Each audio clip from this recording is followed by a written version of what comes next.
Is it time for tennis to shed its gentleman's sport image and embrace a more vibrant, fan-friendly atmosphere? I think the answer is a resounding yes. Let's get into it. Tennis has long been associated with decorum and etiquette. It originated in the monastic cloisters of northern France around the 12th century, evolving into, quote, what we call today real tennis, a pastime favored by European nobility. Kings like Henry VIII of England were avid players, and the sport became steeped in aristocratic traditions. With this noble lineage came an expectation of formality, restraint, and silence from spectators. The game was refined, exclusive, and dictated by strict codes of behavior. Quiet, please. No need to shout. No need to yell. No need to have a riot. Shut your eyes. Take a deep breath. Oh, you've gone all quiet. Fast forward to today, and we still see these traditions nearly in full force. Spectators are expected to remain silent during points, with cheering reserved for between plays. This practice is so ingrained that umpires constantly call for quiet. You, man. You. Seriously, man. And players often pause until the crowd settles. It's a culture of respect, sure. But I ask, at what cost? Let's take a look at some other major sports. Basketball, football, hell, even golf sometimes, have evolved to embrace their fans as a core part of the spectacle. Meanwhile, tennis is still clinging to its country club roots. Now, while watching Alex de Minaur take on João Fonseca a few days ago at the Miami Open, the atmosphere was electric. The fans were going absolutely wild, creating an environment more akin to a soccer match than a traditional tennis game. And you know what? I think that's fantastic for the sport. The passion, the energy, the non-stop noise. It creates an unforgettable experience for everyone watching. This is what tennis needs more of, not less. Can't buy a first serve.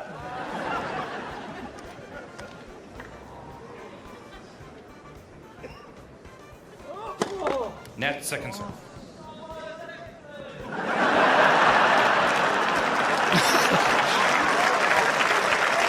Guarantee Jordan Thompson's the only one here not smiling about that. Tennis needs to stop being a gentleman's sport and embrace the passion and energy that fans bring. The quiet please culture feels outdated and, frankly, stifling. Allowing fans to express themselves during matches can make the game more exciting and accessible. Imagine the boost in viewership and engagement if tennis stadiums were known for their vibrant, enthusiastic crowds. We're talking about an entirely new way to experience the game. Let's take a look at other sports. In soccer, fans chant, sing, and roar throughout the game.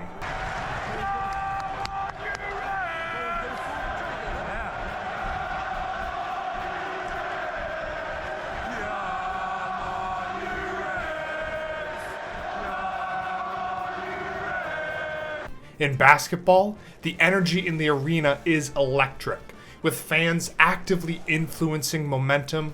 Even in golf, which has its fair share of traditionalist rules, you see events like the Waste Management Open, where the crowd is encouraged to get loud. And sometimes a little too belligerent. Now, really quick before we keep going, I just want to ask you all to subscribe. It seems that only 2.3% of you that watch my videos are subscribed.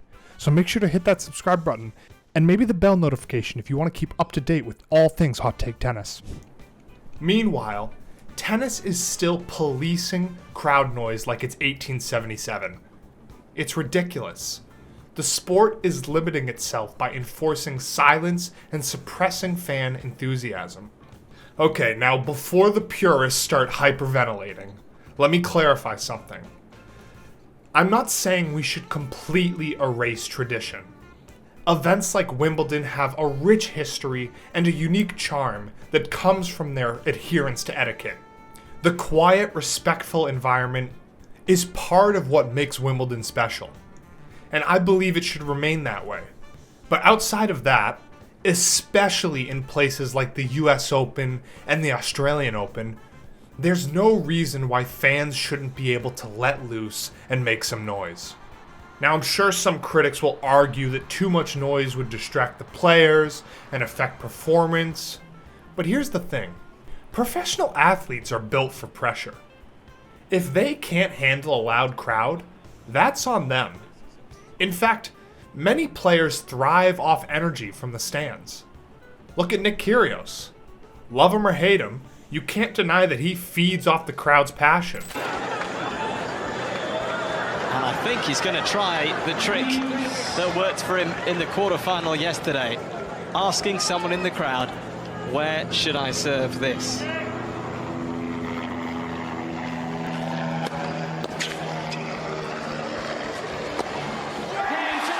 that will do the trick.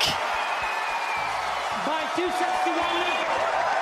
He gets a high five. The same goes for players like Carlos Alcaraz and Francis Tiafoe. The right kind of energy can elevate performances rather than hinder them.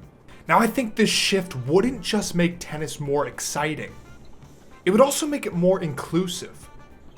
One of the biggest barriers to growing the sport is its elitist reputation.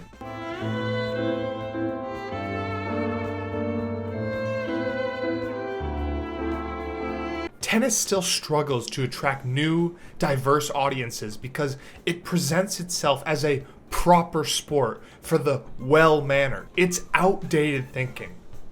The future of tennis lies in engaging a younger, more passionate crowd.